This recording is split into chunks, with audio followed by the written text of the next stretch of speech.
Feta l-bibin tiegħu sena ilu. F'dan il-perjodu żaru l-Majkas aktar minn 30,000 viżitatur. Bħalissa l-Majkas qed jospita esebizzjoni tal-arti kontemporanja minn artisti influenti.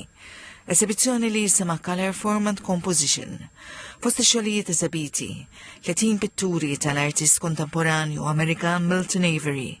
Ix-xogħlijiet ta' Avery li għex bejn l-1885 u l-1965 rari ntwerew fl-Ewropa. Avery serva ta' aspirazzjoni għal artisti kontemporani li qegħdin jesebixxu xogħolhom ukoll fil-Majkas.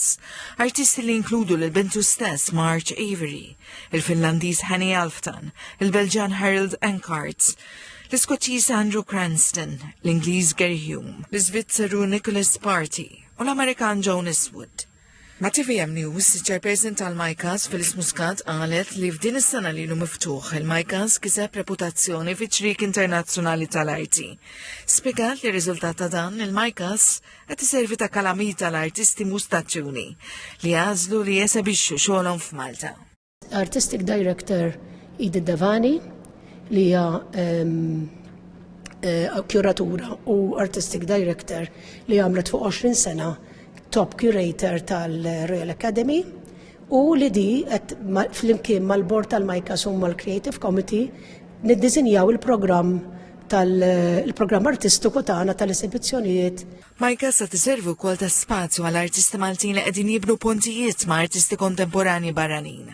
Għaw komunità ta' artisti Maltin kontemporani bħalissa importanti u validi ħafna fejn dawn anka jesebixxu barra minn Malta, per eżempju fil-Biennale ta' Venezia. Milli dawn kull sentejn ikollna l-pavilion tagħna dik importantissima fejn tagħti pjattaforma lill-artisti Maltin. L-ispazji miftuħa huma parti kruċjali għall eżibizzjonijiet tal-arti.